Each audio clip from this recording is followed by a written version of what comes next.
Дезертырства польскага жаўнера ў Беларусі досыць дзіўнае прызнанне. З недакладным перакладам прапаганда напоўніцу раскручвае гэты выпадак. А дзе праўда? Ігор Банцар выйшаў на волю проста з карцеру, а блогер Эдуард Пальчыц атрымаў ганебны вырак. 13 гадоў. За час перабывання за кратамі у яго нарадзілася дачка, якая ніколі не бачыла тату. А беларускае слова 2021 году – чабор. Пахне чабор, дарагія гледачы. Аліна Коўшык, вітаю, гэта студыя Белсат, і мы разам з вамі абмяркуем самыя важныя падзеі пятніцы ў жывым эфіры. Далучайцеся, каментуйце, задавайце пытанні, будьце з намі. Для нас гэта вельмі важна. І мы пачынаем.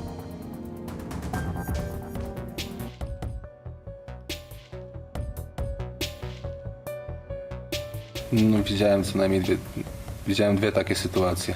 Две ситуации такие? Так. То есть 2 человек они убили? Так. Поляков, волонтеров? Так. Ты сам это видел? Так.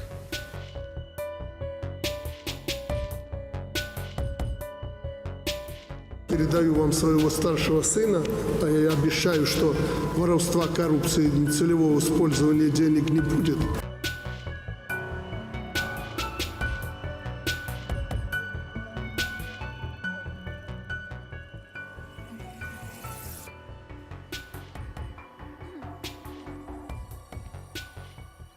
Што застанецца, калі скончыцца ўсё? Толькі любоў. Толькі любоў. Яшчэ адзін шакавальны прысуд са сталінскім тэрмінам. Блогера і грамадскага дзеяча Эдуарда Пальчыца пакаралі 13 гадамі зняволення. У справе палітвязня ажно 4 крымінальных артыкулы. Вядома, што ўжо падчас зняволення яго тэлеграм-канал назвалі экстрэмісцкім. 13 гадоў. Якіх людзей асуджаюць у Беларусі на такія вялікія выракі? Мы падрыхтавалі да вас крыху інфармацыі пра самого Эдуарда, які нарадзіўся ў Лідзі і зараз яму 31 год. З дзяцінства цікавіўся гісторыяй, выйграваў рэспубліканскія алімпіяды, быў лаўрэатам спецыяльнага фонда прэзідэнта для падтрымання адораных дзяцей. Паступіў на гістарычны факультэт БДУ. У 2014 годзе, пасля анексіі Крыму, заклаў сайт 1863x.com, які ставіў сабе за мэту адказваць на выпады расійскіх прапагандыстаў супраць Беларусі. У 2015 годзе Эдуарда Пальчыца затрымаў КДБ і скіраваў на месяц у псіхіятрычную экспертызу навінкі. Эдуарда прызналі здаровым. Ён з'ехаў праз Расію ва Ўкраіну. У 2016 годзе ён быў затрыманы на расійска-ўкраінскім памежжы. Больш за 3 месяцы перабываў у бранскім і смаленскім следчых ізалятарах. А пасля экстрадыцыю Беларусь быў асуджаны да амаль 2 гадоў хатняй хіміі. Тады Эдуарда Пальчыца першы раз прызналі палітвязнем. Блогер актыўна займаўся грамадскай дзейнасцю, удзельнічаў у абароне курапатаў. У 2018 годзе Эдуард быў адным з арганізатараў масавага святкавання стагоддзя абвяшчэння Беларускай Народнай Рэспублікі. Тады ў Менску пад чырвона-белымі сцягамі сабраліся дзесяткі тысяч чалавек. Блогера Эдуарда Пальчыца затрымалі напрыканцы верасня 2020 года, пакараўшы спачатку 30-дзённым адміністратыўным арыштам. Але з Акрэсціна Эдуард ужо не выйшаў, стаўшы ў выніку абвінавачаным ужо паводле 4 крымінальных артыкулаў. Арганізацыя масавых беспарадкаў, арганізацыя дзеянняў, якія груба парушаюць грамадскі парадак, распальванне сацыяльнай варожасці, заклікі да дзеянняў на шкоду нацыянальнай бяспекі Рэспублікі Беларусь. Сёння Пётр Арлоў асудзіў палітвязня на 13 гадоў зняволення. Гэты так званы суд праходзіў у закрытым рэжыме. Эдуард адмовіўся уставаць на паседжанні, заявіўшы, што не лічыць падзею судом. Падчас зняволення у Эдуарда Пальчыца нарадзілася дачка Эмілія. Акурат напярэдадні ёй споўніўся год. Летась цяжарная жонка Вікторыя была вымушаная пакінуць Беларусь. Палізняволены бацька так і ні разу не бачыў свае дачкі. Жонка Вікторыя адмовілася сёння ад размовы, што, канешне, па-чалавечы зразумела, але пра Эдуарда ягоную справу несправядлівы прысуд мы паразмаўляем з асобамі, якія добра ведаюць палітзняволенага. І да мяне ў студыі далучыўся Алесь Зарымбюк. Вітаю, Алесь. Добрый вечер. Далучыцца таксама Франак Вечорка. Ёсць Франак, які таксама сябруе з Эдуардам. Зараз, я думаю, рэжысёры выведуць Франака. Вітаю, Франак. Давай пачнем з Алеся. Алесь, ты ведаеш Эдуарда 4 гады, як вы пазнаёміліся, і якая агулам гэтая асоба? Бо праз прызму гэтага прысуду, думаю, варта сказаць пра тое, хто такі Эдуард. Шчыры, сапраўдны, адданы патрыёт, які заўжды думаў толькі пра будучыню, пра беларускую незалежнасць, пра мову, пра беларускую культуру, пра нашу сапраўдную гісторыю. Рабіў у гэтым накірунку вельмі багата. Пазнаёміліся мы віртуальна. Я даведаўся, што ў яго ёсць праблемы з тэхнікай для яго блога, фінансавыя пэўныя праблемы. Ну і пасля ўжо мы развіртуаліліся тут, у Варшаве, і разам рабілі адзін супольны праект, а таксама тут мы арганізавалі яму сустрэчы ў польскіх СМІ, самых важных газетах, Выборча, Жэчпасполіта, а таксама былі з ім в Киеве, і там наведвалі рэдакцыі украінскі, атрымлівалі, пераказвалі украінскі досвед украінскіх СМІ. Ось, вельмі добрыя ўражанні пра Эдуарда. І яго, як і 1000 іншых людзей палітзняволеных на сённяшні дзень, вельмі шкада. Але ён сам пісаў, што ён нават в нейкім сэнсе задаволены, што гэта зацягнулася, таму што ён разумее, што наш народ, беларусы, яны павінны пераасэнсаваць все тое, што адбываецца, і ўрэшце рэшт зразумець, што свабода не даецца назаўжды і не даецца бясплатна, за яе трэба змагацца, што мы, на вялікі жаль, зараз праз гэтую трагедыю перажываем все разам. Так, гэта складаны гістарычны працэс. Франак, а як доўга ты знаёмы з Эдуардам?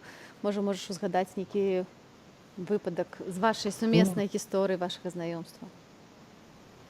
Ну, я веду, напэўна, гадоў 8, з 13-14 года. Ён спачатку быў вядомы як Джон Сільвер, як такі таямнічы блогер, які пісаў пра беларускую гісторыю, паўстанне Касцюшкі, Каліноўска, БНР, публікаваўся на сайце, у сацыяльных сетках, часам правакаваў, часам падколваў, а потым ён пачаў прыходзіць ананімна на дні вышыванкі, на святы беларускай мовы, на заняткі «Мова цікава», пастаянна нешта раіў. Это чалавек, у кого пастаянна было нейкае асаблівае гледзяшча на справы, і ён казаў, як трэба зрабіць лепш. У яго была такая канцэпцыя, што беларусам трэба натхнення, трэба пазітыў, трэба перамогі. Што няхай трэба вось гэтае адчуванне, што за кожную акцыю цябе садзяць у турму, трэба яго прыбіраць, і трэба паказваць, што нават у абмежаванай прасторы можна шмат чаго рэалізаваць. Ну і з таго часу мы пачалі нейкія рэчы рабіць разам, і БНР-100 туды ж адносіцца, і нейкія беларускія гістарычна-грамадскія праекты. Я пастаянна на яго разлічваў, на ягоны нестандартны, нечаканы погляд. Ён вельмі эрудаваны, начытаны, заўжды звяртаўся да гісторыі і да беларускай гісторыі і заклікаў вучыцца з гісторыі нам цяпер. Вось з таго, што вы кажаце, Эдуард, не толькі блогер, ён у пэўным сэнсе філосаф, то бок у яго ёсць асаблівае стаўленне да нашай гісторыі, вельмі выразнае, але ён не быў беларускамоўным. Так, ён в жыцці быў рускамоўным. Для мяне гэта трошкі дзіўна, бо ён наш гарадзенец, злічаны, ось, як і шмат іншых зараз вядомых грамадскіх дзеячаў. Ось, ну, але, ведаеце, мова яна паходзіць таксама з выхавання, са школы.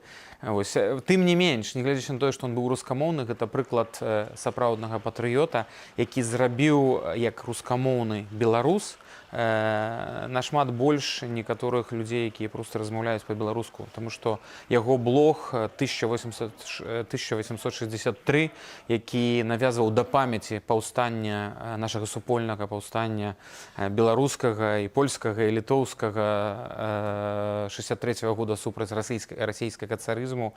Ён таксама шмат пра што казаў. Для яго былі важныя вось гэтыя сімвалізмы, і ён вельмі актыўна, аддана, вельмі часта абсалютна абсалютна без сродкаў да існавання абнаўляў свой блог і рабіў усё немагчымае для таго, каб Беларусь была беларускай еўрапейскай нацыяй.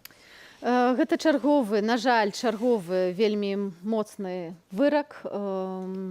Некалькі дзён таму мы сачылі за справай Сергея Ціханаўскага і іншых 5 палітвязняў, якія таксама атрымалі прыкладна такія тэрміны, як сёння атрымаў Эдуард Франак. Што гэта азначае? Што ўлады ідуць ва-банк, што страх ва ўладзе настолькі вялікі, што яны баяцца нават маленькіх тэрмінаў такім моцным людзям, як Эдуард? Ідуць ва-банк, павышаюць стаўкі, безумоўна баяцца. Натуральна, гэта прыкмета не сілы, а слабасці. Таксама гэта пасланне людзям, якія ўнутры сістэмы, чыноўнікам, маўляў, глядзіце, калі вы здрадзіце, кінеце мяне, я вас магу пасадзіць на нечалавечыя тэрміны. З іншага боку, вось гэтыя тэрміны прыцягваюць увагу міжнароднай супольнасці. Калі б Лукашенка даў 2-4 гады, можа быць, бы і не звярнулі на Захадзе увагі, а калі таму Ціханаўскаму даюць 18, гэта адразу выглядае як такая фантастыка, вяртанне ў таталітарызм, у часы халоднай вайны. Гэта прыцягвае ўвагу сваёй фантастычнасцю. І мы разумеем, што мэта гэта псіхалагічна падавіць, але сам Эдуард, з таго, што я ведаю, трымаецца вельмі добра, і ён рыхтаваўся да вялікага тэрміну. Ён псіхалагічна быў гатовы, ён ужо мае досвед сядзення, і ён якраз вытрывае. Яго не напалохаеш, яго не зломіш. Важна, што мы чуем ад яго там з турмы, і важна, калі пачнуцца перамены, калі вызваляць Эдуарда, каб ён мог вельмі хутка ўключыцца ў беларускую справу, каб ён мог фармуляваць, вынаходзіць, падказваць тое, што ён рабіў заўжды, і будзе патрэбна, каб ён рабіў далей. Франак, ці, можа, ведаеш нейкія дэталі суду? Ён, канешне, быў закрыты, і нават жонка не магла быць, бо яна зараз фізічна знаходзіцца ў Літве, але, можа, нейкія дэталі да вас дайшлі? Не, да мяне не даходзяць там дэталі справы, гэта займаецца адвакат, і, натуральна, мы не можам разгалошваць нічога, што нават калі б і ведалі. Але ягоны настрой добры, ён трымаецца моцна, і гэта пасыл усім нам таксама трымацца. Я думаю, што ён, конечно, нам яго зараз не хапае ягонай падказкі, але мы проста працягваем рабіць тое, што ён рабіў. Зноў жа, пазітыў, канцэнтравацца на перамогах. Няхай гэта будуць маленькія крокі, але яны будуць кожны дзень, каб мы патрошачку, па сантыметру, па метру рухаліся наперад. Гэта тая канцэпцыя, тая ідэя, якую прасоўваў Эдуард. Тым не менш, вось вельмі паказальна тое, што апошнія суды яны все ідуць у закрытым рэжыме. Але як ты лічыш, з чым гэта звязана? Я згодны з Франакам, гэта пачатак канца, гэты пачатак працягваецца з лета мінулага году. Для мяне гэта сталінскія 37 до 38 гады, толькі з адным адрозненнем, што зараз не страляюць у патыліцу галавы. Але я перакананы ў тым, што ніхто з гэтых нашых герояў, з сённяшніх палітвязняў, ніхто не будзе сядзець гэтыя тэрміны. Справа будзе вырашана значна раней. І нават дыктатар учора прызнаў, што в краіне 37 год. И мы ведаем, что калі были сталинские репрессии, были по всему Советскому Союзу спущены з Москвы планы, и гэтыя планы были перавыкананыя. И вось тое ж самае мы бачым у Беларусі. Вось гэтыя недаадукаваныя з звярынымі інстынктамі міліцыянеры, якія выконваюць гэта, альбо суддзі, якія гэта выконваюць, яны хочуць перашчыгаляць вось свайго патрона, дыктатара, крывавага дыктатара Лукашенка. Вось. Так што рэжым робіць памылку за памылкай, і все, што мы назіраем, часам здаецца, што там ужо ўвогуле няма здаровага глузду, таму можна толькі пазычыць всім нашым героям, іх ўжо больш за 1000 вытрымкі. Я згодны з Франакам, што Эдуард ён гара, ён скала, і ён вытрымае, але нашмат горш адчуваюць сябе іншыя палітычныя вязні. Таму я яшчэ раз заклікаю ўсіх пісаць да іх, падтрымліваць всім, чым толькі магчыма, а таксама падтрымліваць іх сем'і. Таму што утрыманне аднаго палітычнага вязня в лукашэнкаўскай турме, яно каштуе каля 5000 еўра ў год, каб яны маглі там функцыянаваць. Эдуард таксама у верасні ўзгадываў у перапісцы, што яму вельмі не хапае глазіраваных сыркоў, а найлепшыя бярозаўскія, што іх не можна купіць у вось гэтай краме турэмнай. Шановне господарство, я думаю, ми можемо всі разом допомогти Едуарду, принаймні з глазірованими сурками, но на дадений момент. Франк, що ще ми можемо зробити для політзняволених, крім того, що писати, підтримувати їх сім'ї? Звісно, хотілося б виказати слово підтримки і так само Вікторії, жонці Едуарда, їх маленькій дочці Емілії, яка, ну, страшно, звісно, але ніколи не бачила свого тату. Ну, самае галоўнае, трэба рабіць тое, што мы робім апошнія 1,5 года. Ціснем на рэжым, б'ем з розных кропак. Зараз вялікае значэнне мае міжнародная ўвага, міжнародная салідарнасць. І трэба, каб гэтая ўвага ператваралася ў канкрэтныя дзеянні. Гэта і санкцыі, гэта і дапамога грамадзянскай супольнасці.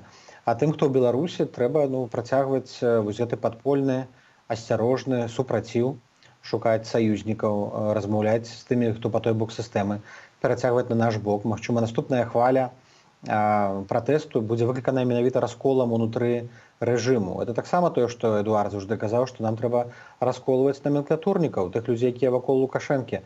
Таму, калі ёсць магчымасць дзе-небудзь прадэманстраваць сваю пазіцыю, перацягнуць на свой бок, адукаваць, патлумачыць, расказаць, што адбываецца ў краіне, высмеяць рэжыму, рэшце-рэшт, таму што смех вялізная зброя, рабіце гэта ў межах сваіх магчымасцяў.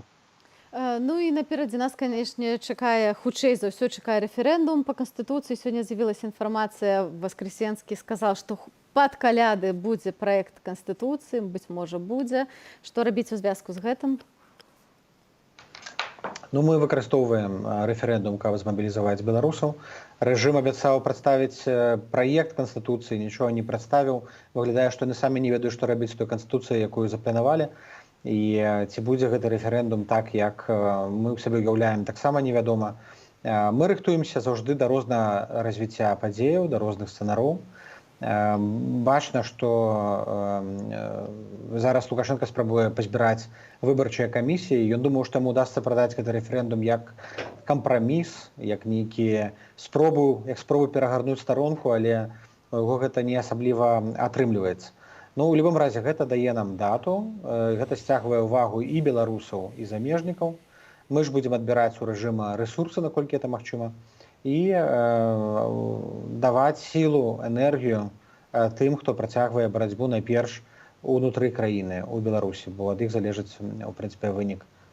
Ну і тут важна сказаць, што трэба запісвацца ў план перамога, так? План перамога, рабочы рух, сетка саміздат, валантэры Святланы Ціханаўскай, рух Бальшыні, сайт Палітзэк. Ёсць шэраг ініцыятываў, да якіх можна далучыцца, рабіць маленькія справы, але разам яны маюць вялізнае значэнне.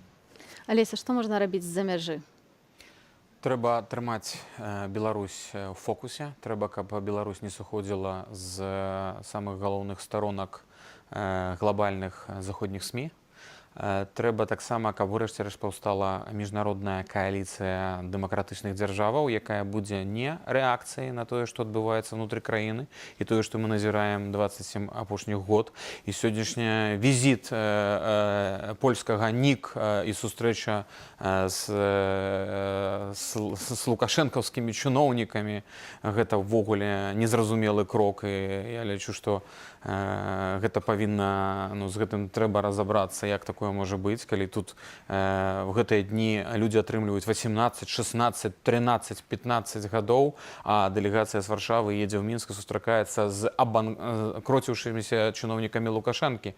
Таму нам патрэбна вось гэтая міжнародная кааліцыя, што б ні адбывалася, все павінны зразумець, і я спадзяюсь, што ўжо зразумелі, што дыктатар гэта канчаткова непрадказальны чалавек, непрадказальны палітык.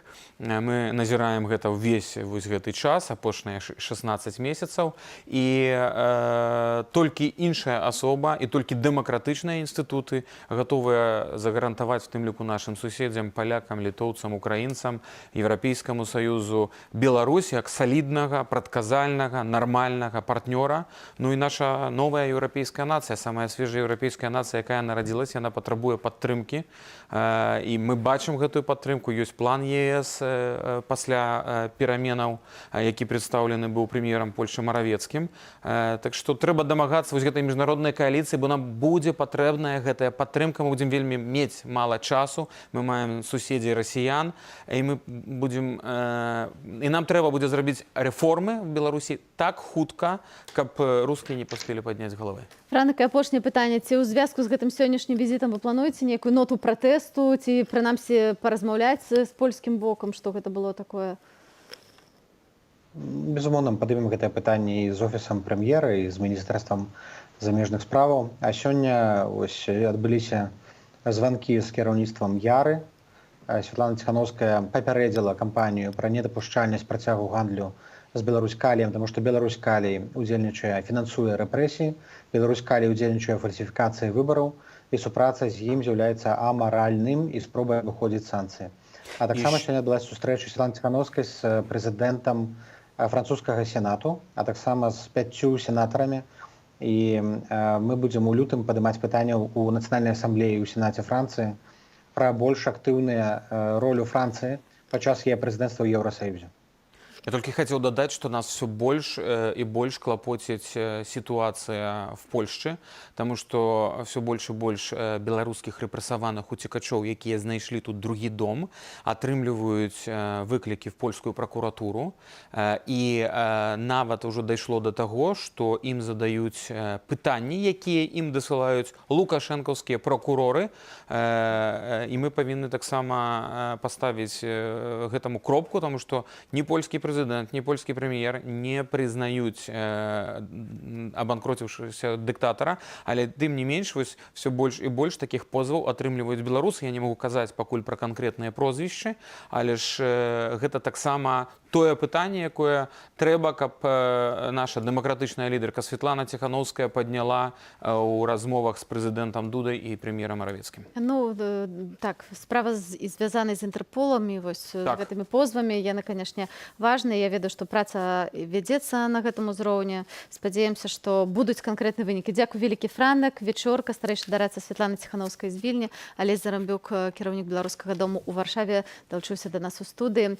Шаноўнае гаспадарства, хацела з вами падзяліцца сёння яшчэ адной песняй, якую, быць можа, вы досыць добра ведаеце, Левона Вольскага «Палон», але вось акурат сёння гэтая песня мне вось так моцна ўплілася ў кантэкст размовы пра Эдуарда Пальчыца. Давайте послухаем разом.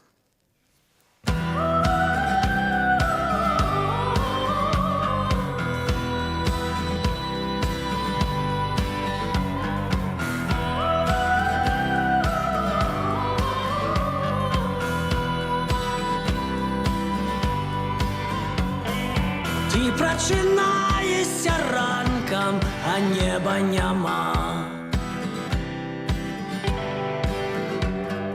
Ты выходзіш з дому, а дарогі няма. Ты ўдыхаеш на поўныя грудзі, а паветра няма. Ёсць турма, ёсць турма. Не ты натыкайся на сцяну, А яна на цябе. не ты падаеш у бездань, А яна ў цябе.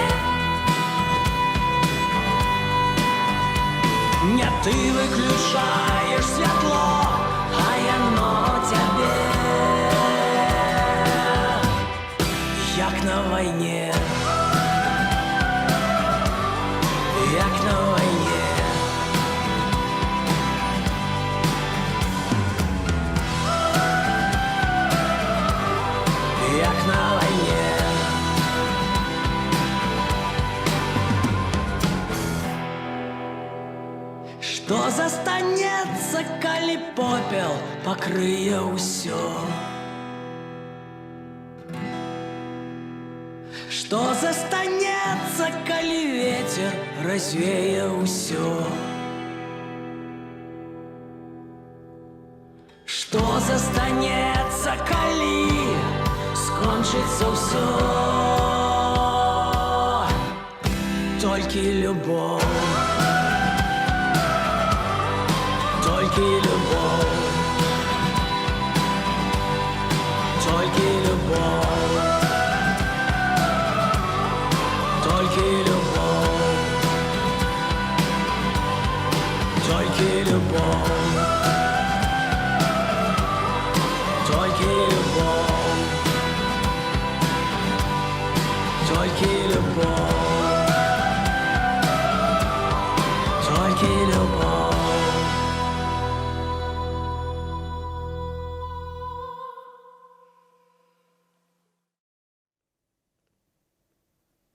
Тым часам санкцыі супраць рэжыму Лукашэнкі ўдараюць па клайпедскім порце. Прадпрыемства звальняе 20 рабочых, бо ў Клайпеду стала паступаць менш беларускіх грузаў. Пра гэта паведамляе літоўскі партал Дэлфі.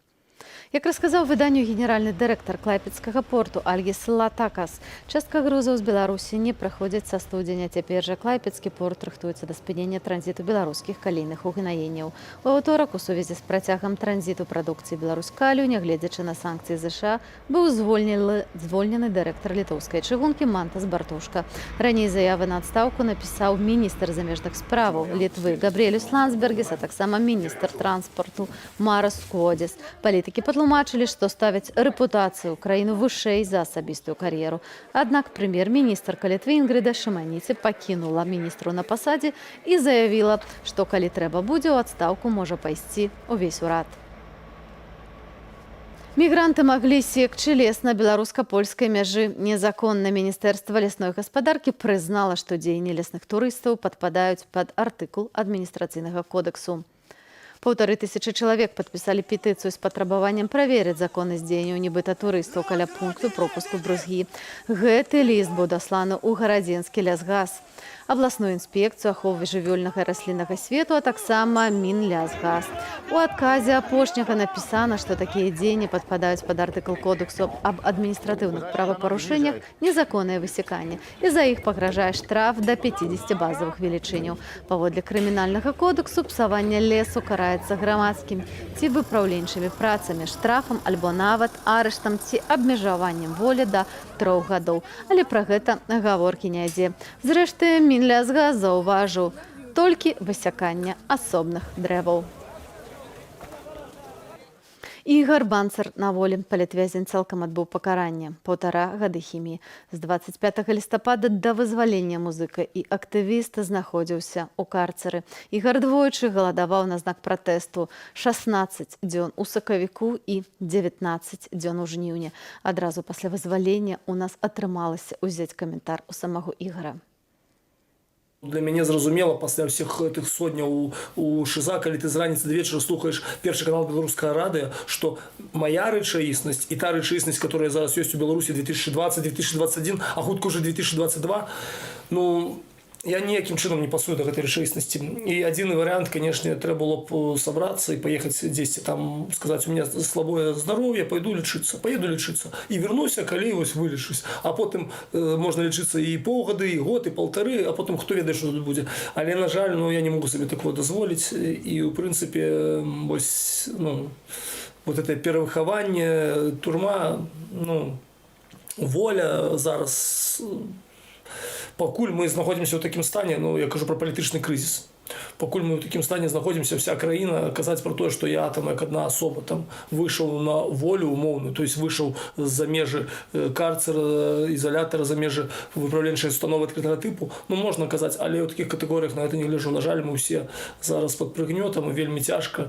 Ну і я себе адчуваю, кажу, зараз нейкім, як кажуць, веснік апакаліпсіса. Не хочацца нейкія тут пессімістычныя думкі свае агалошваць, казаць, што ўсё будзе, шэф усё прапала, што ўсё будзе дрэнна. Але слухайце, ну, кажу, я сидзеў і ў ізалятары, і ў штрафной ізаляцыі зараз колькі за 4 месяцы з паловай, да, я правёў там колькі 82 дні, да, не улічваючы СІЗА.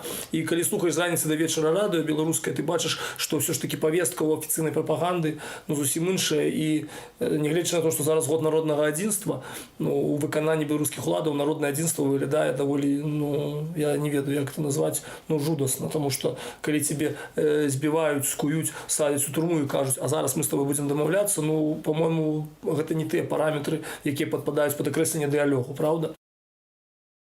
Жаўнер Эміль Чэчка, які ахоўваў мяжу, уцек у Беларусь. Лукашэнкаўская прапагандыстка ўжо ўзяла інтэрв'ю ў дзезерціра.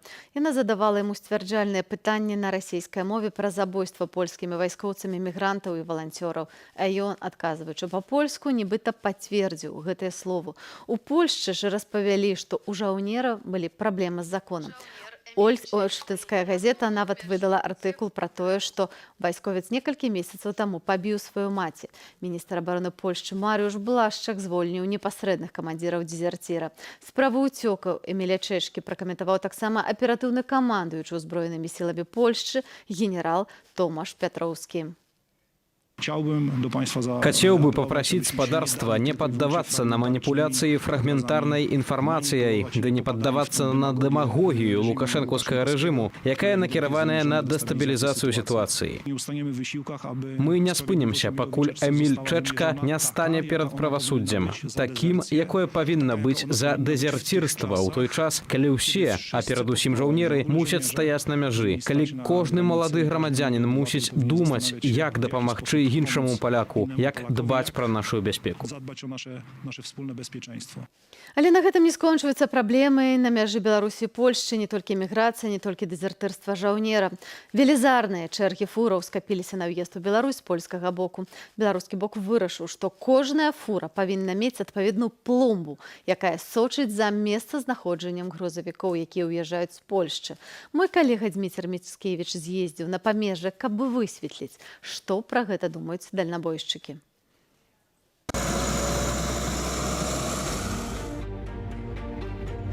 Чарга на польска-беларускай мяжы мае, так бы мовіць, дынамічны характар. На пачатку тыдня зменшаецца, пасля паступова павялічваецца. Вось зараз мы знаходзімся ў самым яе хвасце. Вчера было 24 километра, сегодня уже 12.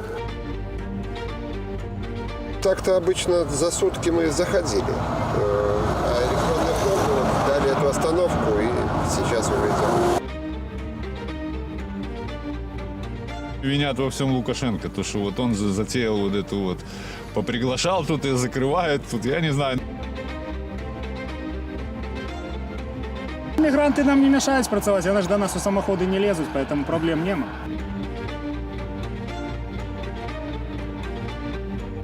Месяц таму ў мястэчку Міхалова, недалёка ад польска-беларускай мяжы, ужо ваўсю ішоў збор рэчаў валанцёрамі. А цяпер тут паўстаў цэлы кантэйнерны гарадок, як бачыце, са складамі і жылымі пакоямі. Вось так выглядае мяжа, а Дзміцер Міцкевіч ужо прыйшоў да мяне в студыю. Вітаю, Дзміцер, радая цябе бачыць. Вітаю. Што цябе найбольш уразіла на мяжы, што там зараз адбываецца, які настрой у дальнабойшчыкаў? На самой справе тое, што там зараз адбываецца, вось людзі параўноўваюць з сітуацыяй в 90-е гады, калі таксама былі вялікія чэргі, але вось як таксама там сказаў адзін чалавек, але тады ж і заробкі былі іншыя, і кошты былі іншыя. То бок гэта нейкім чынам все это дазваляла нівеляваць. Аднак цяпер насамрэч бачна то, што людзям гэтая сітуацыя вельмі не падабаецца, плюс зноў жа гэта вельмі не падабаецца перавозчыкам. Адпаведна, гэта все будзе павышаць кошты, плюс зноў жа ўжо па той інфармацыі, якую я маю, спрабуюць перанакіроўваць некаторыя грузы в абыход Беларусі, там, дзе гэта магчыма. То бок тыя, хто мае не расійскія нумары, спрабуюць з часам ехаць в абход Беларусі па тэрыторыі Украіны, некаторыя спрабуюць ехаць праз краіны Балтыі. Вось такі аб'езд. Таму што вось стаяць некалькі сотняў на мяжы в абодва бакі, гэта істотна падаўжае тэрмін правоза грузаў.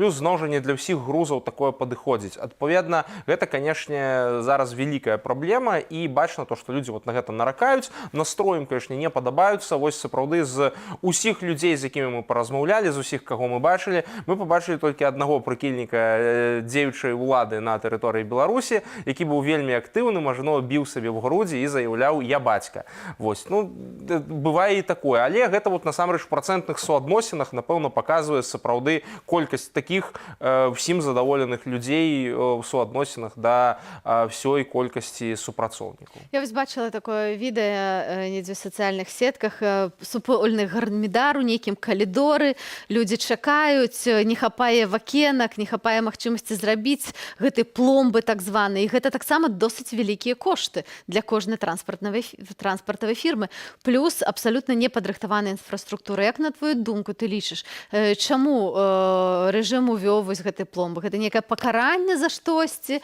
ці проста спроба вынайсці чарговыя грошы ў бюджэт? Па-першае, конечно, гэта чарговыя грошы, тому што пломба каштуе 100 евро, то бок гэта все-таки такі дадатак. Адпаведна, улічваючы вялікую колькасць грузаў, гэта пэўны ўнёсак в бюджэт ёсць. Зноў жа, цяпер гэтая сістэма, не сказаць, што гэта нейкая такая там суперновая, шмат дзе такая практыка выкарыстоўваецца. Я б не сказаў, што яна зараз для Беларусі была настолькі важнай і абавязковай. То бок ніхто не бачыць у гэтым вось тых людзей, з якімі мы размаўлялі, супер такой вялікай патрэбы вось проста цяпер. Але гісторыя ў тым, што за гэтых пломбаў людзі часам могуць стаяць лішніх 6 гадзінаў, таму што сістэма пакуль яшчэ не адладжаная, яна працуе павольна, з гэтым узнікаюць праблемы. Плюс зноў жа тэрыторыя польская таксама не вельмі падрыхтаваная для такіх чэргаў, таму што звычайна іх там не было, все працавала спраўна, яны працавалі даволі хутка. Так, досыць спраўна, чэргі заўсёды былі, але не такія агромныя, як зараз. Вы таксама сустрэліся з валанцёрамі, якія працуюць на мяжы тут з польскага боку, імкнуцца дапамагаць мігрантам, вось што яны вам расказвалі, бо тут у Польшчы досыць шмат і актыўна медыі кажуць пра валанцёраў, пра неабходнасць падтрымкі мігрантаў, якія вось у такіх складаных умовах знаходзяцца без даху над галавой. Тут два такіх бакі. З аднаго боку, вось ты валанцёры, з якімі мы сустракаліся, якія займаюцца дапамогай актывістам, якія ўжо аказваюць дапамогу непасрэдна мігрантам.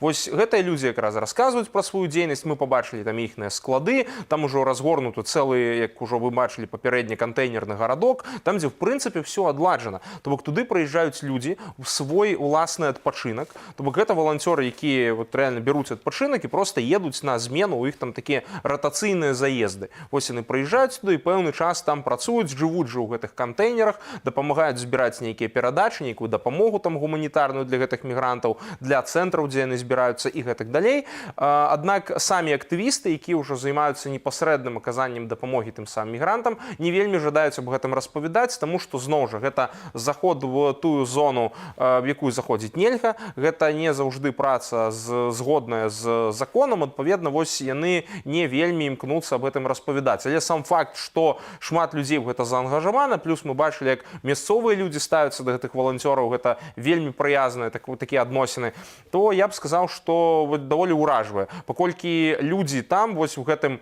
Міхалове, дзе мы прысутнічалі, увогуле з'ехаліся з усёй Польшчы. Мы там бачылі людзей са Шчэціна, з Кракава, то бок, здавалася, што для іх гэта праблема вельмі далёка недзе. Гэта зусім іншы бок Польшчы, канец Польшчы. Але іх гэта чапляе, то бок яны таксама прыехалі, бачна, што яны там імкнуцца дапамагаць. Правы чалавека сапраўды важныя правы кожнага чалавека, і пра гэта кажуць у Польшчы, але я хацела бы паразмаўляць пра яшчэ такі вось рэзанансны выпадак.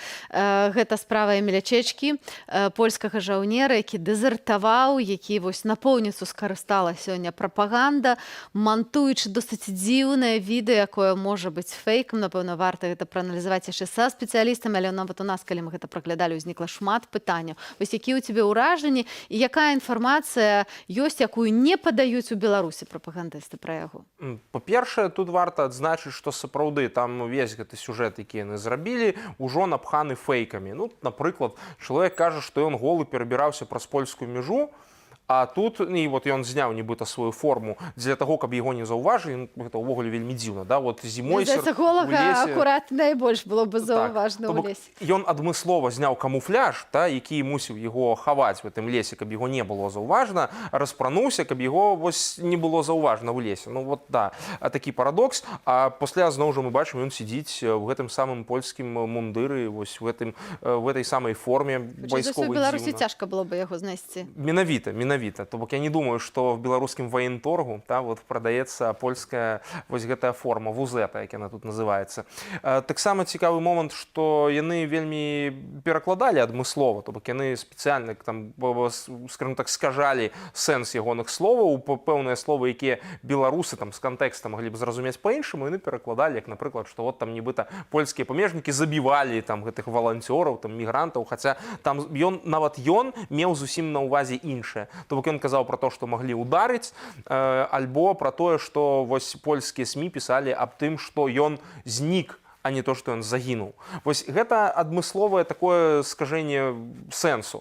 Плюс я б таксама хацеў адзначыць, што пра гэтага чалавека абсалютна не кажуць пра яго мінулае. Тут увогуле шмат пытанняў, як такі чалавек увогуле ў войску аказаўся, таму што з таго, што ў нас ужо атрымалася даведацца, ягоныя суседзі нават здзівіліся таму факту, што гэты чалавек служыць у войску.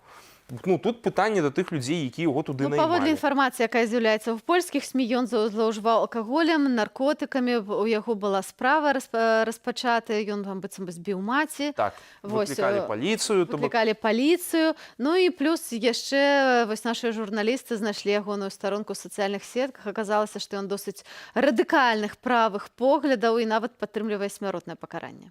Так, і гэта вельмі дзіўна, таму што гэта абсалютна разыходзіцца з ягонай версіі, якая агучана афіцыйна лукашэнкаўскай прапагандай, што ён нібыта так перажываў за мігрантаў, што яму вось гэта ўсё зрабілася вельмі, вось ён не мог гэта больш вынасіць, як Польшча ставіцца да мігрантаў, і таму ён нібыта вырашыў збегчы ў Беларусь. Але гэтая версія зусім не б'ецца з ягонымі поглядамі. У чым праўда? Навошта ён уцёк, на твою думку, і што з гэтага атрымае Беларусь? Вельмі верагодна то, што гэты чалавек з'яўляецца прадстаўніком, часткова з'яўляецца прадстаўніком вот такой секты сведкаў святога Лукашэнкі, якая думае, што сапраўды вось еўрапейскі звяз гэта ўсё кепскае. Вот паддаецца на Пачакай секундачку, вот мы звярнулі ўвагу нават на подпіс на гэтым відэо з дыктатуры ў дэмакратыю. Увага, гледачы, каб вы не пераблыталі. Дыктатура гэта Польшча, а дэмакратыя гэта Беларусь. Ось я думаю, всім палідзняволеным, якія сядзяць сёння ў турмах, варта пра гэта нагадаць, каб вы дакладна ведалі, дзе цяпер дэмакратыя, а дзе цяпер дыктатура. Да, там сапраўды вельмі вось цікавы гэты момант, то што ягоныя погляды зусім не б'юцца з гэтай версіяй, якую ён выказвае, таму што звычайна тыя людзі, якраз такі, якія заяўляюцца аб тым, што еўрапейская унія, еўрапейскі звяз гэта такі кепскі, што там, маўляў, все так дрэнна і там все зроблена дзеля таго, каб Польшчу прынізіць, яны якраз такі маюць вельмі кепскае стаўленне да гэтых мігрантаў, і адно з важных пытанняў гэта якраз такі той ціск з боку еўразвязу на Польшчу, які адбываўся падчас першай хвалі міграцыйнага крызісу менавіта з Сірыяй. І вось тады вось якраз такі прадстаўнікі гэтай секты святога Лукашэнкі казалі аб тым, што вельмі кепска, што на Польшчу вось такі ціск аказваецца. Адпаведна, тое, што цяпер гэтаму чалавеку рэзка стала шкада мігрантаў, гэта зусім нейкая бздура, то бок так быць не можа. Плюс зноў жа мы бачым то, што ён пісаў у інтэрнэце, то бок якія погляды ён выказваў. Проста часам в Польшчы пытанне Беларусі недастаткова было асвечанае. То бок і да 2020 году, то бок не так шмат в некаторых медыя аб гэта казалася. І таму людзі рэальна маглі ўспрымаць там Лукашэнку часам як пэўную такую супрацьвагу еўрапейскаму звязу. Плюс все ж таки в Польше таксама дастаткова фрыкаў, дастаткова такіх людзей, які маюць вельмі дзіўныя погляды, таму не трэба тут абагульняць, што ў Польше все маюць такія погляды. Дзякуй вялікі, Зміцер Міцкевіч, мой калега далучыўся да нашай размовы. Дзякуй вялікі, Дзіма.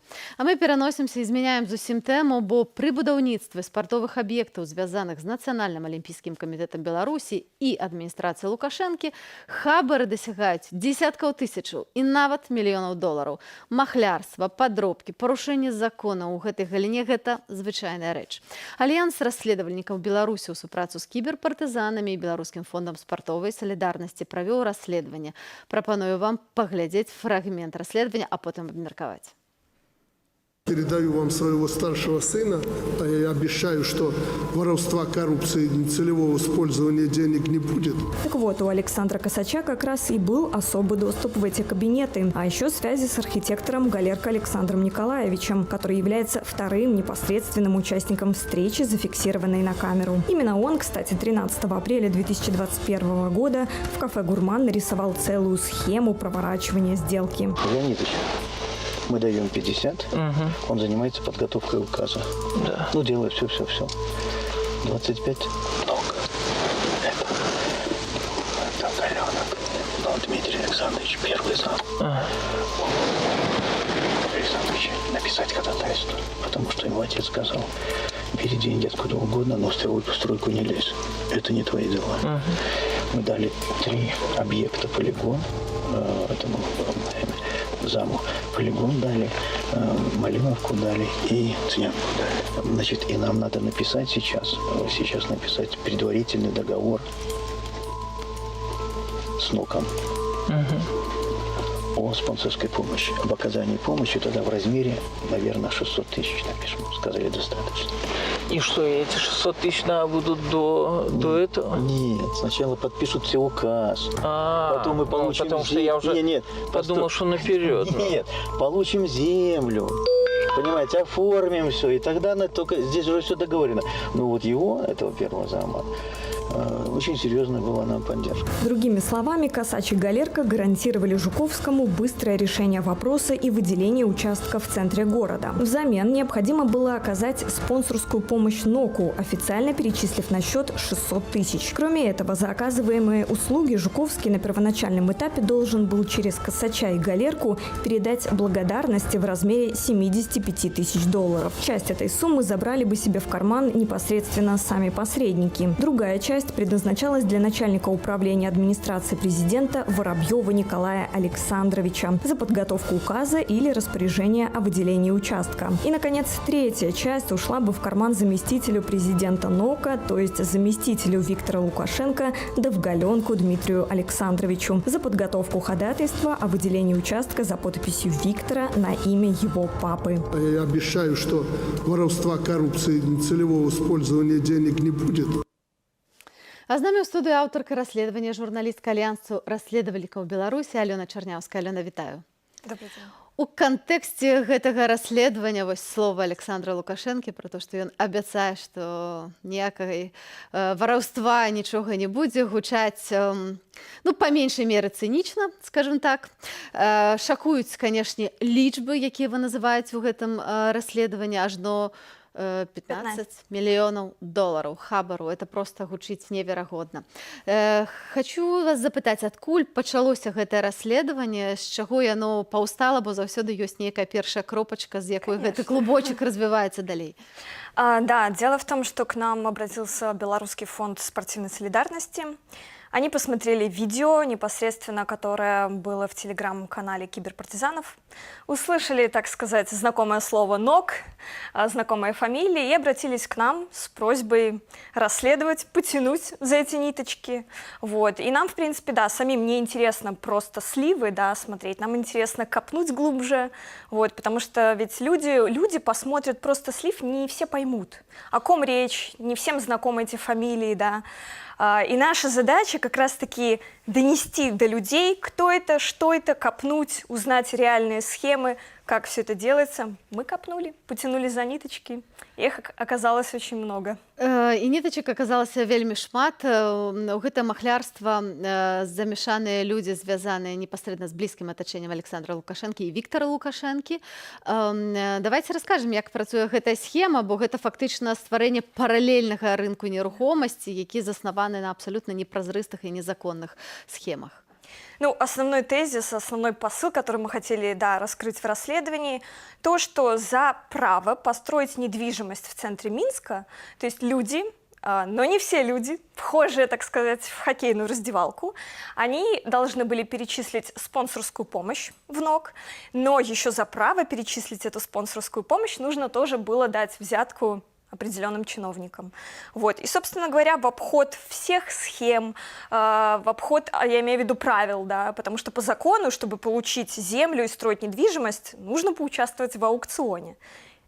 Они не участвовали в аукционах, не заключали договоров, без выплат каких-то, без соблюдения некоторых норм, могли построить, взять землю и построить все, что они хотят. Но, естественно, за какие-то услуги, то есть взятки, спонсорская помощь, плюс еще обычно это, мы так назвали, социальная нагрузка прилагалась, то есть строительство каких-то спортивных объектов. Причем, что гэта ну такие не слабые спортовые объекты, умоўна кажучы, гаворка ішла про крытую лыжню, что гучыць досыць экзотычна, але зразумела, что это вельмі дорого. Да, очень дорого. Мы называем цифру, по-моему, в 13 миллионов. Да, и в принципе я могу сказать, что уже в принципе согласовано строительство этого крытого лыжного манежа. Это есть в конце расследования, да, что в принципе гэтыя фирмы и гэтыя объекты яны ўжо з'явіліся ў афіцыйных паперах. Да, так что крытому лыжному манежу, так сказать, быть, но мы знаем, как. А давайте назовем некаторыя прозвішчы, хто з гэтым звязаны, вось як гэтая карупцыйная схема працуе. Ну, мы называем, все началось в расследовании с такой фамилией, как Косач. Он как бы не связан с НОКом, да, казалось бы, организатор концертов, но у него при этом были свои нужные связи. Вот, и он был помощником Гайдукевича. Да, да, он был помощником Гайдукевича, вот, и начинается вот работать вот это, у меня там знакомый, у меня там друг, в общем, и схемы приводят к Довголенку, к Воробьеву, а Довголенок у нас тоже из слитых, так сказать, видеозаписей разговоров понятно, что он в тесной связи с Виктором Лукашенко. Если нужно о чем-то попросить, попросит, получит разрешение. Причем, что ён нават кажа про гэта, так, у гэтых телефонных размовах. Да. Не все решается по знакомствам, естественно, по договоренностям. Причым тут важна казаць пра тое, што карані гэтага хабару яны ідуць непасрэдна ў 97 год, калі Александр Лукашенко стаўся старшынёй нацыянальнага олимпийского. Да, это очень важно. Мы как раз-таки говорим, что НОК сама по себе это общественная организация, да, но как раз-таки вот эти коррупционные схемы, параллельный рынок недвижимости, да, беззаконие, оно началось именно вот с приходом семьи Лукашенко. Что буквально через 2 года начались, и построен была и штаб-квартира незаконно, да, построен был ЖК «Олимпийский». Вот эти все схемы начались с приходом именно семьи Лукашенко. Поэтому это вот очень важно понимать, как бы мы показали это, доказали, то есть и надо понимать, что это не единственный случай. То есть вот их очень-очень много, и у нас материала на это тоже очень много. Будем постепенно рассказывать про все эти схемы. Вот. То бок этой схемой яна тычыцца толькі вось гэтай спартовай галіны ці не толькі? Слушайте, ну если, я думаю, вряд ли люди, которые стоят у власти и используют НОК для таких коррупционных схем, не будут использовать возможности в каких-то других сферах. Ну, то есть это общий характер управления страной на связях, на коррупционных сделках.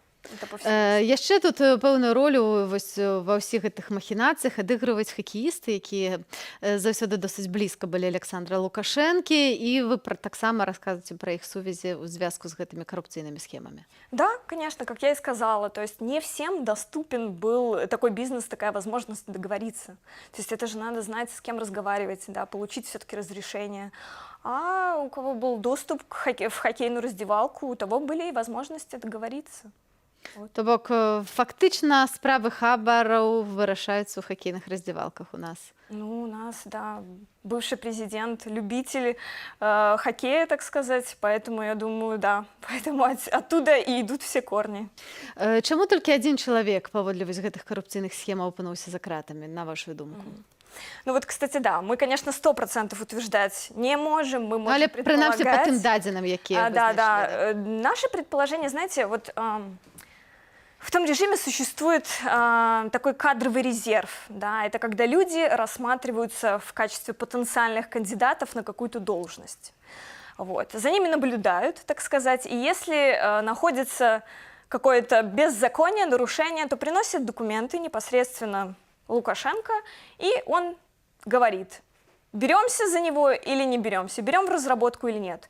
Если беремся, то под него копают, да, но еще не факт, посадят, не посадят. То есть людей ловят на крючок, на них собирают компромат, вот, а дальше уже происходит или спускают, грубо говоря, собак, или не спускают. Так вот, я предполагаю, что Косач оказался лишним где-то, на него поступило должное разрешение, поэтому ему предъявили обвинение. Остальных людей где-то что-то пока, видимо, они еще нужны, для них еще не пришло время, они еще находятся под таким контролем. Алёна, тым не менш, вось гэтыя лічбы гэтых хабараў, яны шакуюць, яны велізарныя проста для Беларусі, і ў параўнаць асабліва з заробкамі беларусаў, гэта нейкія проста шалёныя касмічныя грошы. Хто фактычна аплочвае гэтыя хабары? Белорусские податкоплатники, так, фактически? Ну, мы об этом тоже как раз-таки говорим в нашем расследовании. Мы постарались с разных сторон все это посмотреть. Понятно, что, по сути, всегда все расходы ложатся на плечи обычных людей. То есть, если, например, какие-то застройщики захотели себе недвижимость в центре Минска, да, а им тут сказали, дайте взяток, вот еще вам социальная нагрузка, да, откуда-то, да, надо на все это брать деньги. И не просто брать деньги, на этом еще хотят подзаработать, вернуть и такую сумму, и с процентами. И все это вкладывается в стоимость этой недвижимости, которую потом покупают люди, то есть в стоимость квартир и так далее. Поэтому, конечно же, оплачивают обычные люди. То бок накрутки тут такие досить серьезные. Там и кошты такие у Менску, так? Так. Алена, ну, вельмі цікавае расследаванне, дзякую вам вялікі, і сапраўды ўражвае заўсёды все тое, што адбываецца блізка ўлады, это вельмі цікава беларусам, каб паглядзець. Спадзяемся, што пабачым неўзабаве ваши новыя працы. Обязательно, у нас много материала. Много материала, які наступны? Ну, у нас несколько, на самом деле. Как я сказала, очень много материала накопилось на Национальный олимпийский комитет.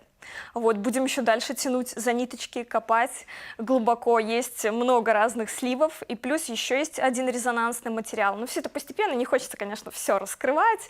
Вот. Большая команда работает, большая команда экспертов, которые...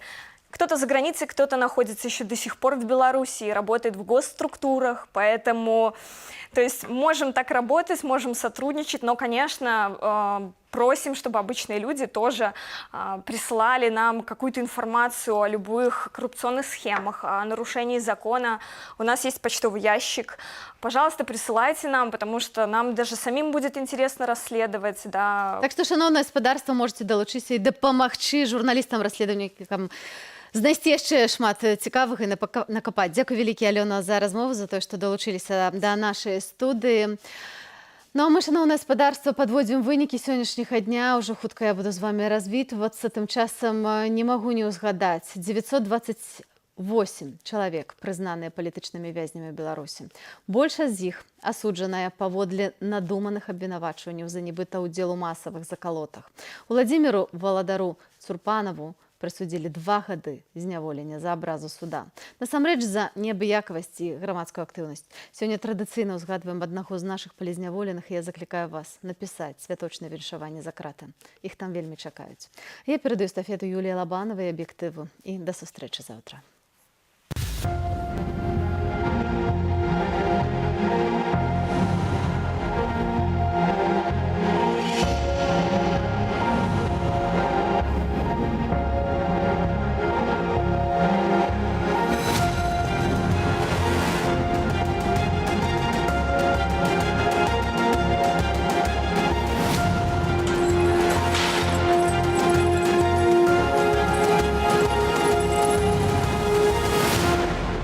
Суд гонарам не валодае, гэта якасць чалавечая.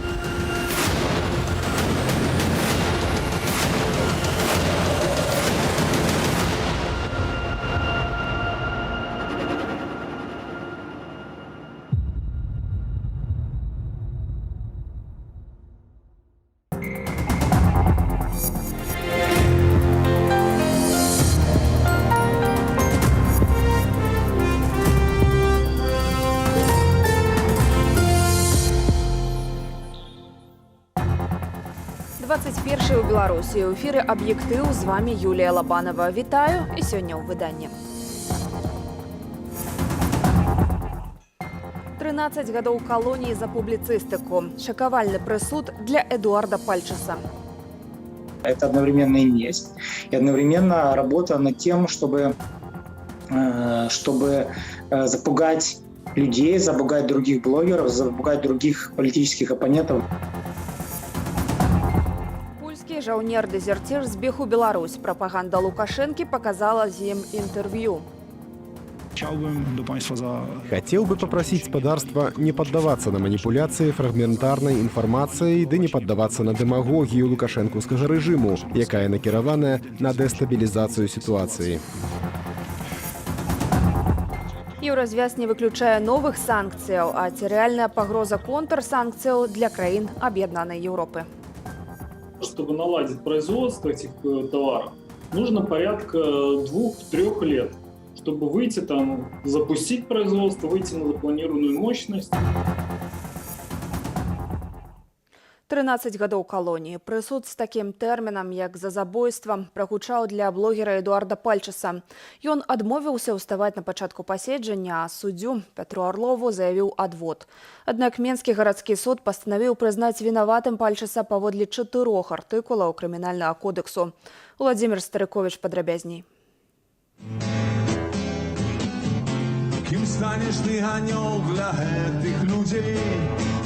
Ты вядомы блогер, аўтар тэлеграм-каналу, добры арганізатар культурніцкіх і святочных акцыяў, атрымай 13 гадоў зняволення ў калоніі. Прынамсі, такі тэрмін гэтак званы суддзя Менскага гарадскога суда Пётр Арлоў прысудзіў Эдуарду Пальчесу, абвінавачанаму паводле 4 артыкулаў крымінальнага кодекса. Сярод іх арганізацыя масавых закалотаў, рыхтаванне дзеянняў, што груба парушаюць грамадскі парадак, заклікі да прычынення шкоды нацыянальнай бяспецы і распальванне варожасці. Чаму у тым ліку блогеры і журналисты отрымливают такие видовочно неадекватные термины? Это одновременно и месть, и одновременно работа над тем, чтобы запугать людей, запугать других блогеров, запугать других политических оппонентов, возможных в других каких-то потенциально проводимых в будущем кампаний политических, запугать блогеров. Блогеры вообще стали открытием для власти. Эдуарда затрымалі пры канцы кастрычніка 2021 года. Пасля 4 адміністратыўных арыштаў па 15 сотняў на свабоду ён не выйшаў. У снежні мінулага года у Эдуарда нарадзілася дачка, якую ён ні разу не ўбачыў. Жонка Эдуарда вымушаная была пакінуць Беларусь. Увесь гэты час хлопца актыўна падтрымліваюць сябры і знаёмыя, а таксама міжнародная супольнасць. Людзі, якія змагаюцца за свабоду і дэмакратыю, нясуць вялікія асабістыя рызыкі. Таму яны заслугоўваюць нашай поўнай падтрымкі. Вось чаму для мяне было прынцыпова важна стаць хросным Эдуарда Пальчеса ў межах кампаніі «We Stand By You», бо ён адзін з тых, хто трапіў у турму з-за сваёй мужнай прыхільнасці да свабоды. Эдуард Пальчес, як і астатнія палітвязні ў Беларусі, павінен быць неадкладна вызвалены. У 2016 годзе блогер і стваральнік сайту 1863x.com Эдуард Пальчес правёў некалькі месяцаў у СІЗА, бо рэжыму не спадабаліся ягоныя публікацыі на ўласным рэсурсе. Тады блогера прысудзілі да 1 года і 9 месяцаў абмежавання волі без накіравання ў папраўчую установу і вызвалілі з-пад варты ў зале суда. Такія людзі, як Эдуард Пальчес, асабліва раздражняюць Лукашэнку, таму што яны прынцыповыя, паслядоўныя, з моцнай грамадзянскай пазіцыяй, з выпрацаванай ідэалогіяй. Эдуард быў вельмі заўжды такі начытаны, упэўнены ў тым, што ён робіць, не баяўся арыштаў, затрыманняў. Ён сапраўды быў тым, каго можна зваць інтэлігентам. Эдуарду Пальчесу 31 год, ён нарадзіўся ў Лідзе. Хлопец з дзяцінства захапляўся гісторыяй, у школе стаў лаўрэатам спецыяльнага фонду прэзідэнта для падтрымання адораных дзяцей, узнагароджаны міністэрствам адукацыі дыпломам і грашовую прэміяй са спецфонду прэзідэнта. Пераможца рэспубліканскіх алімпіядаў па гісторыі, быў адным з арганізатарам святочных імпрэзаў БНР-100 і БНР-101. Владзімір Старыковіч, Белсат. Для яшчэ аднаго палітзняволенага Вадзіма Ярмашука дзяржабвінаваўца запатрабаваў 3 гады пазбаўлення волі калоніі агульнага рэжыму. Блогера вінаваціць у абразе дзяржаўных сімвалаў і Лукашэнкі. Разгляд справы адбываецца ў судзе Шушынскага раёну Менску. Працягне Антон Каменскі. Планавалі вылучыць альтэрнатыўных дэлегатаў на ўсебеларускі народны сход, а сёння закрылі інтэрнэт-старонку і абвесцілі аб самароспуску. Мінімум да 5 удзельнікаў электроннай платформы «Сход» сілавікі прыйшлі з ператрусамі. Учора рэжым прызнаў платформу экстрэмісцкім фармаваннем. З таго, што я ведаю, здаецца, ужо на дадзены момант усіх выпусцілі, у каго адбываліся ператрусы, каго забіралі ў раус. Ну і як я казаў, што, магчыма, скора ўжо з'явяцца нейкія признательные показания на желтых зливах. А суддзя Маскоўскага раёну Берасця Тацяна Лаўрэнюк абвесціла прысуду чарговай 11-й групе фігурантаў гэтак званай карагоднай справы. 12 абвінавачаных атрымалі ад 2 гадоў хіміі да 2 гадоў хатняй хіміі. Цяпер у справе асуджаныя 114 чалавек. Іх абвінавацілі паводле 342 артыкулу Крымінальнага кодексу грубае парушэнне грамадскага парадку.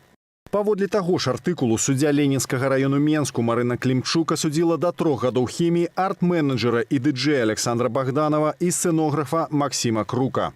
Прапановак бел-чырвона-белым яго зрабіць. Стваральніку інтэрнэт-крамы «Сімбал.бай» Паўлу Белавусу сёння прысудзілі яшчэ 7 сотняў арышту за дробнае хуліганства. У няволі Павел застаецца ўжо больш за месяц. Тым часам выйшаў на волю гарадзенскі музыка Ігар Банцер. Ён цалкам адбыў пакаранне 1,5 года хіміі. Падчас зняволення яго 22 дні утрымлівалі ў карцары, а падчас суда ён абвесіў сухую галадоўку. Нягледзячы на то, што зараз год народнага адзінства, у выкананні беларускіх уладаў народнае адзінства выглядае даволі, я не ведаю, як это назваць, жудасна, тому што калі тебе збіваюць, скуюць, садяць у турму і кажуць, а зараз мы з тобой будзем дамаўляцца, по-мойму, гэта не тыя параметры, якія падпадаюць пад акрэсленне дыялогу, правда, грамадскага там пошуку кансэнсуса. На сённяшні дзень праваабаронцы прызналі палітызняволенымі 927 чалавек. Антон Каменскі, Белсат. Чым турма адрозніваецца ад калоніі, а агульны рэжым ад узмоцненага. Тэрміналогія з крымінальнага кодексу, прынамсі 1,5 года штодзённа гучыць у навінах з Беларусі. Пра ўмовы, з якімі сутыкаюцца фігуранты палітычных працэсаў і тое, чаму за публіцыстыку ў Беларусі даюць больш, чым за забойства. Матэрыял маіх калегаў. У адрозненне ад турмы або СІЗА ў калоніі зняволеных трымаюць не ў камерах. Іх, як у войску, размяркоўваюць па атрадах. Месца пражывання ў калоніі завецца кубрыкам. Ён таксама падобны да вайсковай казармы. Аднак калоніі асобага рэжыму вынятак. Менавіта ў такую на 14 гадоў выправілі палітыка Мікалая Статкевіча. Людзі асуджаныя на асаблівы рэжым, першую траціну тэрміну як мінімум мусіць праводзіць на камерным утрыманні. То бок, это, я кажу, стыдліва закамуфляваны турэмны рэжым. Родных Мікалай Статкевіч зможа пабачыць толькі 3 разы на год падчас 2 кароткатэрміновых 2-гадзінавых спатканняў і 1 працяглага на 3 дні. Прыгавораных да асобага рэжыму звычайна адпраўляюць у глыбокае. Я искренне сочувствую Статкевичу. Многие осужденные, которые прошли через глубокое, однозначно определяют ее как самую жесткую колонию Белоруссии. Но я предполагаю, что Статкевич, как уважаемый человек, будет пользоваться уважением и со стороны спецконтингента, со стороны лидеров криминала, которые там содержатся, так и со стороны администрации. Узмоцнены рэжым, да якога прыгаварылі блогера Сергея Ціханаўскага і яшчэ 4 фігурантаў працэсу, мякчэйшы за асобы. Блогер цягам года мае права на 3 кароткатэрміновыя і 2 працяглыя спатканні. Зняволеных у беларускіх калоніях забавязваюць працаваць. Яны робяць мэблю, смеццевыя бакі, мангалы, шыюць вайсковую форму, а 3 гады таму нават пачалі вырабляць хакейныя клюшкі. На палітычных адміністрацыя вешае адмысловыя шыльды, схільны да экстрэмізму. Специально обученные осужденные, которые сотрудничают с администрацией, с оперативными сотрудниками, те могут создавать провокации различные, репрессии по отношению к политическим заключенным. И, естественно, за это получают вознаграждение в виде 2 сигарет и ложки чая. За такую цену они продают свою совесть. Блогера Сергея Ціханаўскага асудзілі на 18 гадоў, ягоных паплечнікаў Дмітрая Папова і Артёма Сакава на 16, яшчэ 2 блогераў, Уладзіміра Цыгановіча і Ігара Лосіка на 15 гадоў. Алесь Яшченка, Александр Папко, Белсат.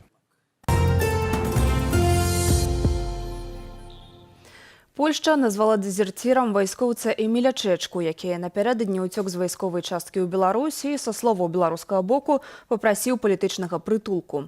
Польскія ўлады заявілі, што ў жаўнера былі праблемы з законам. Ён нават напісаў заяву аб звальненні.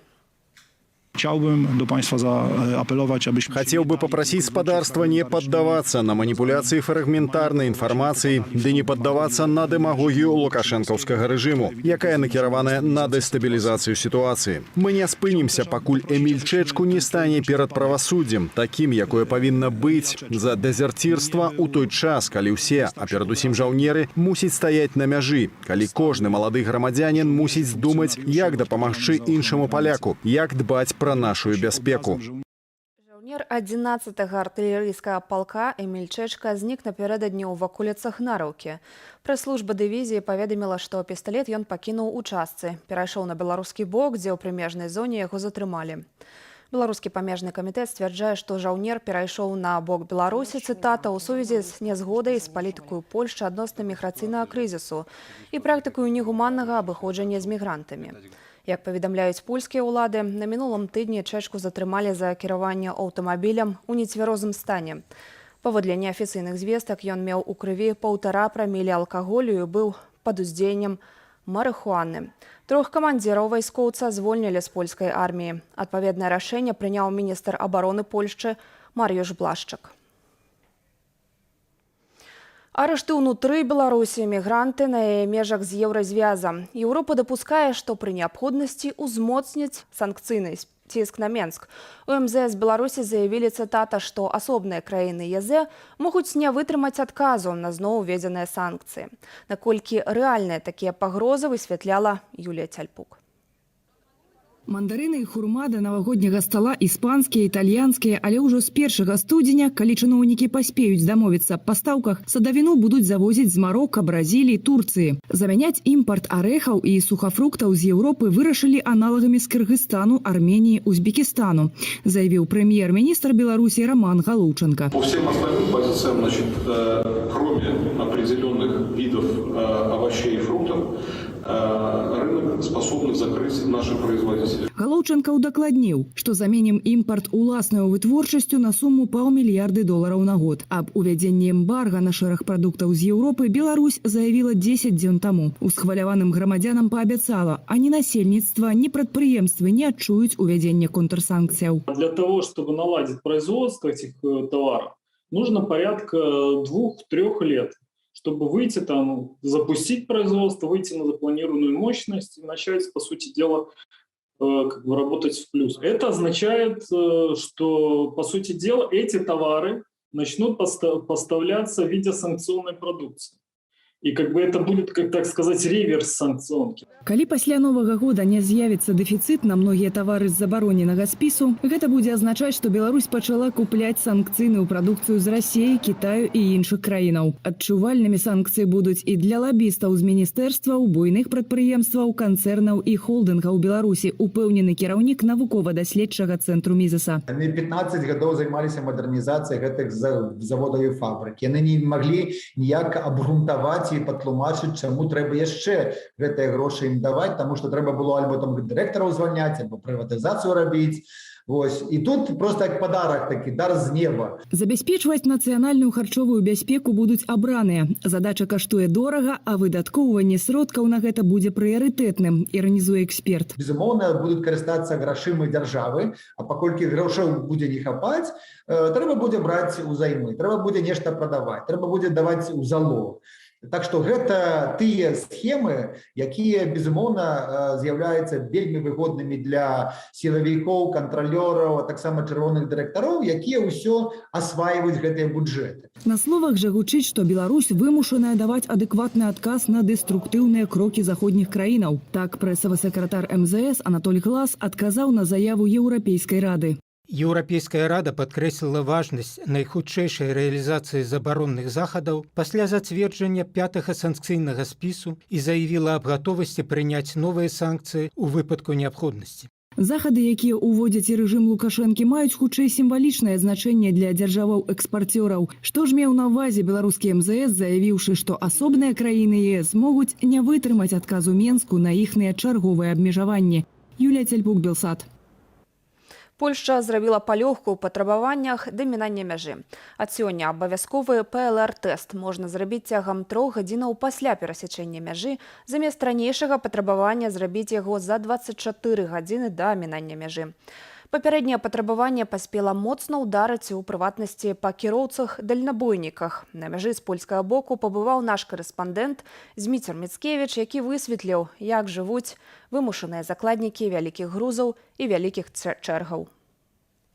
Чарга на польска-беларускай мяжы мае, так бы мовіць, дынамічны характар. На пачатку тыдня зменшаецца, пасля паступова павялічваецца. Вось зараз мы знаходзімся ў самым яе хвасце. Тут яна мае свой на дадзены момант мінімальны памер, каля 12 кіламетраў. Але праз некалькі дзён можа вырасці і больш за 30. І вось у такім выпадку некаторым кіроўцам прыйдзецца стаяць ажно 4 сотняў. Гэткай папулярнасцю пераход Баброўнікі-Бераставіца абзавёўся вымушана. Пасля закрыцця суседняга памежнага пункту Кузніца-Брузгі. Можна, вядома ж, рушыць і ў аб'езд Беларусі, але прынамсі пакуль што фірмы-перавознікі шукаць альтэрнатывы не спяшаюцца. В Европу, чтобы заехать, раньше нам надо было сутки двое, а сейчас 4 суток стоят машины, чтобы на Европу зайти. Это издевательство над водителями, это политические игры. Все там что-то играют между собой, а мы все страдаем. Ночью многие ложатся спать, и колейка двигается ближе. Ой, быстрее.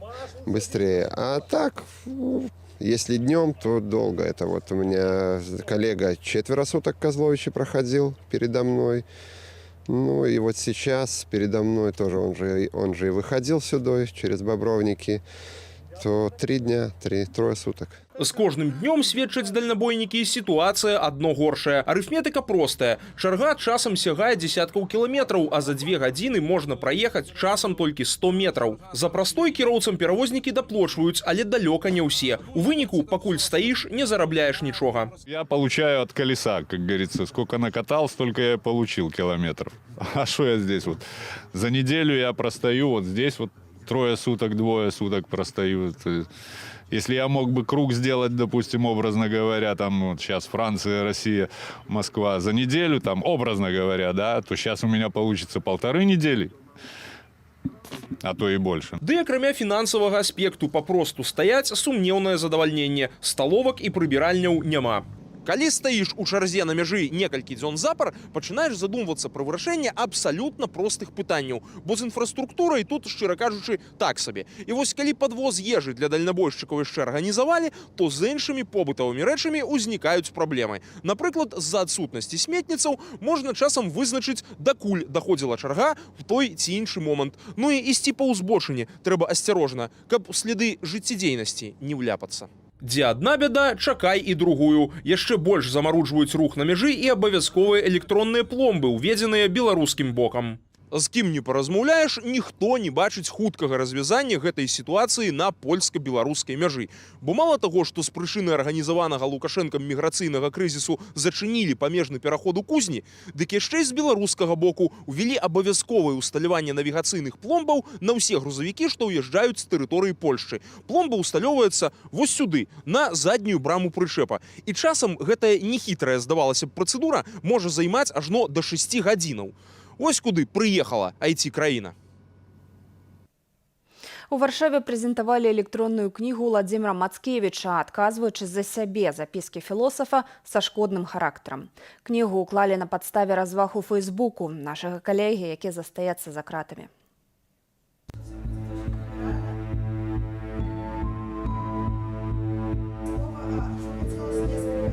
Адбываецца менавіта тое, што і хацеў і жадаў Владзімір Мацкевіч, каб зараз, калі ён за кратамі яго ідэі і яго мыслі распаўсюджваліся. Таму я лічу, ён быў бы вельмі рады, калі б пабачыў гэтыя прэзентацыі.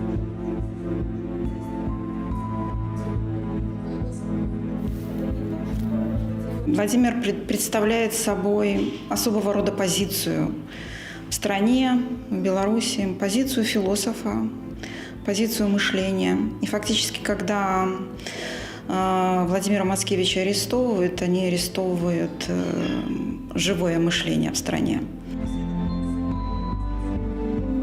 Я думаю, што в турме ніхто за тое, як ён думае і выказвае свае пазіцыі, знаходзіцца не мусіць, і натуральна, што палітычных зняволеных быць не павінна. Благодарю всех, кто причастен к изданию книги, ее презентации и всех будущих читателей. Надеюсь на вас и верю в будущее Беларуси. Владимир Мацкевич. Больш актуальнай інфармацыі ў нашым тэлеграм-канале. Праз імгненне эфір працягне праграма «Антыфейк. Лукавыя навіны». Я ж развітваюся з гаспадарствам і зычу добрых выходных.